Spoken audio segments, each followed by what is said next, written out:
Hello, and welcome back to the Collegian Podcast. I'm your host, David O'Brien. And I'm Kylie McGovern. Welcome back to the pod. Today we have Miss Liz McLaughlin on the pod. Liz, why don't you introduce yourself? Sure. Thank you guys for having me. My name is Liz. I'm a senior at LaSalle. My majors are finance and PPE, so poli-sci, philosophy, and econ. So you really have 4 majors. I chalk it up to poli-sci because when you say PPE these days, it means, masks. I'm not majoring in masks. All right. Maybe they should add that. Only for some kids. And also a minor in Espanol or Spanish. Can you say something in Spanish? Espanol. What does that mean? It actually means Spanish. Very interesting, very interesting, very interesting. Thank you. What else about me? What clubs are you in? I am part of the Collegian. Love to write for our newspaper. I'm the editor of the business section. I'm also part of Honors Council, and I am also a member of our Mock Trial Association, and I have been this is my 4th year now. Yeah. Very involved. All right. I also hear you have a business. I have what some may call a small business, yes. It is called Liz Lettering. Check me out on Instagram at Liz_lettering. I make clothes that I design, and this is actually something that I just dropped yesterday. It's a crew neck. It says, "Note to self, take it easy." Yeah. And it's important to keep that in mind. Sometimes I lose my note and I don't take it easy, but then I find it again and I'm like, oh. That's why you have to get a sweatshirt. That's why I need it. I literally need it taped to my back. Yeah. And you can remind people behind you, too. It's like a chain. Instead of kick me, you have take it easy instead. It's like a nice message. Yeah, it's a way better. A hippie message. Yeah, a hippie message. Okay.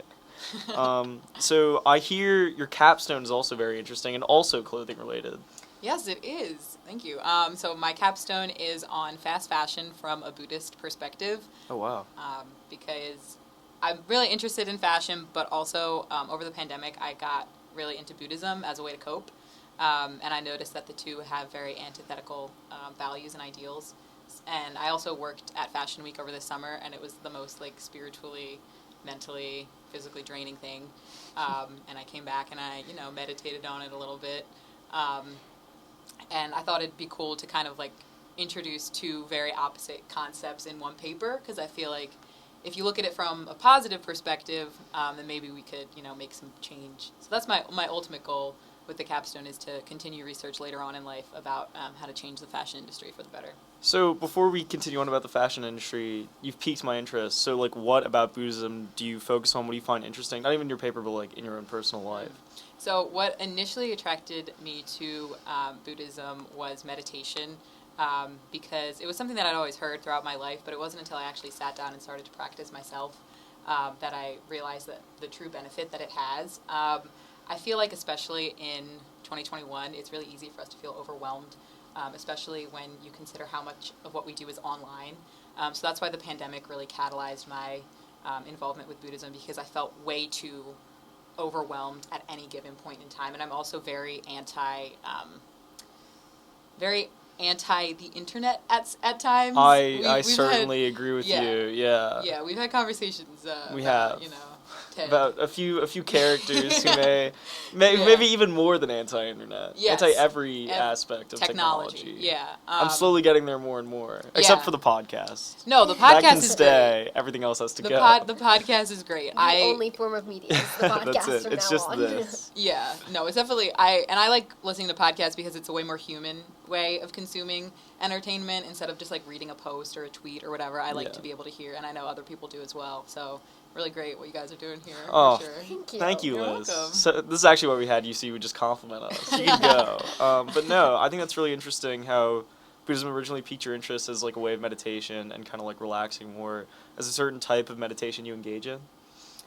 So there's this type of meditation called Zazen, which just means sitting meditation.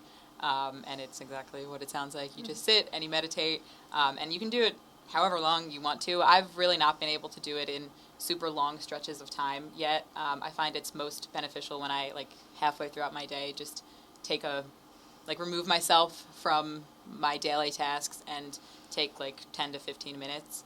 But I hope in the future to be more involved with different kinds of meditation from different schools of Buddhism. I know that there are meditation retreats out there that a couple of teachers that I consider like to have, influenced my my journey with Buddhism have talked about that sound really cool. But for now, I just kind of, sit there about 15 minutes or so and clear my mind.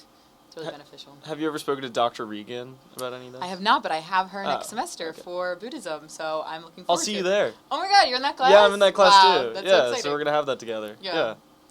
All right, yeah, so let's get back to clothing, if it's all right with you. Clothing, yes. So obviously, you're well dressed. You have your Thank own you. clothing business. You're writing capstone on the fashion industry. Thank you. Is there something that originally got you into wanting to learn more or work in the fashion industry originally? Is there, obviously it's like your big soapbox, so like what led to that? Yeah, so it was actually the first thing I ever wanted to be in life was a fashion designer. I have these like little worksheets from when I was in kindergarten where it's like, what do you want to be when you grow up? And I was like, a fashion designer. And I kind of strayed away from that for some time. I got more interested in being a lawyer and the law. That's what kind of like And piqued there's my mock interest in trial. mock trial. Yeah. Yeah. So for a while I wanted to do that, but then it was recently over the pandemic that I've gotten back to creating art more, and I realized that it's something that I kind of need to do in order to sustain a good life for myself. Fair enough. Which I think is the ultimate goal for all of us. And yeah, it also feels like a way that I can make real change, because like I said, I've worked with fast fashion brands in the past, and they just are not, moving forward. Things really need to change. Yeah. So that's ultimately what I want to try to do. Do you currently, with your current business, is that like, do you outsource to kind of like a fast fashion thing? No, I make everything on my own. So like what I'm wearing, I just purchased the crew neck, but then I like I made the design myself and like ironed it on myself. I will eventually be upscaling to probably like a screen printer. I'm still shopping around for who exactly, but I like being able to make it myself because I feel like that's a really important part of work that often gets alienated, is actually working with your hands, being able to tangibly see what it is that you're creating, having value in the world. Yeah. And a lot of times, like I said, you just don't find that anymore. So. No, I completely agree. I think a lot of people, if they work more with their hands, they'd feel, like a lot of people feel very, like, bored with, like, their household and everything, and kind of have a sense of, like, I don't want to say disgust, because that's a little strong, but, like, disgust towards their kind of, like, home and everything, and I think a lot of that is because they don't have any direct input, and they can't get that kind of feeling of satisfaction through, like, working with their hands. Yeah. Well, there you go. So not only is your business a Lasallian-run business, it's also sustainable and entirely homemade.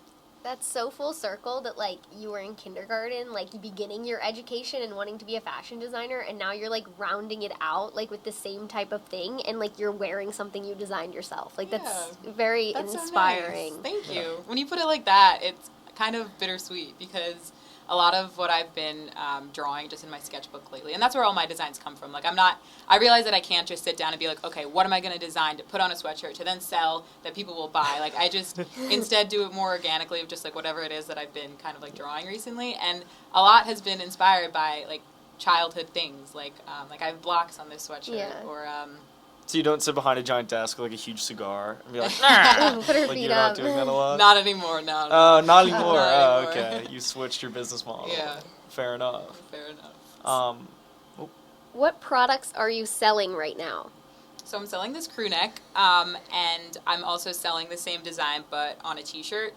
So then I'm also selling t-shirts that have different designs on them. There's one that says breathe out, tune in, which is another, it's called Gentle Reminders, my collection that I just dropped, because I think it's important that we gently remind ourselves of these things. And then also a tote bag that says worry less, smile more. So as of right now, it's just those 3 products, but I wanted to purposefully start small with my first one because I kind of see it growing into something bigger, but I'm really comfortable with where it's at right now, and I don't want to kind of overexert myself yet. We'll see down the line. Well, that would kind of violate the whole Buddhist principle if you're immediately overexerting yourself, right? True. Yeah. Right livelihood is very important in Buddhism. So you are, if memory serves correctly, you are the president of Mock Trial. Yes. If I were ever in legal trouble, could I give you a call? Sure, absolutely. Absolutely. Absolutely. Well, yeah. there we go. The pod officially has our first lawyer On retainer. on retainer. I mean, no credentials, so. I mean, your Yeah. credentials, I'll just- you're the president of I'll the Mock talk my Trial talk. Association. True. I'll be like, Your Honor. Would you be like, if the glove doesn't fit, you have to acquit? Yes. Oh, Yeah. well, perfect. Well, that's all I need in a lawyer, That's all you frankly. need, yeah. That's exactly what I want. All right. Well, to close off, would you like to give us any gentle reminders other than the ones you previously said in your brands? Is there any other ones? That's a good question. I mean, I'm always open to hear other people's input on what it is that they need to, gently remind themselves throughout the day, because I feel like mine are the big three that I put in my collection. So, Uno reverse card. Fair enough. Do you have any? I'm a big believer in being the present now.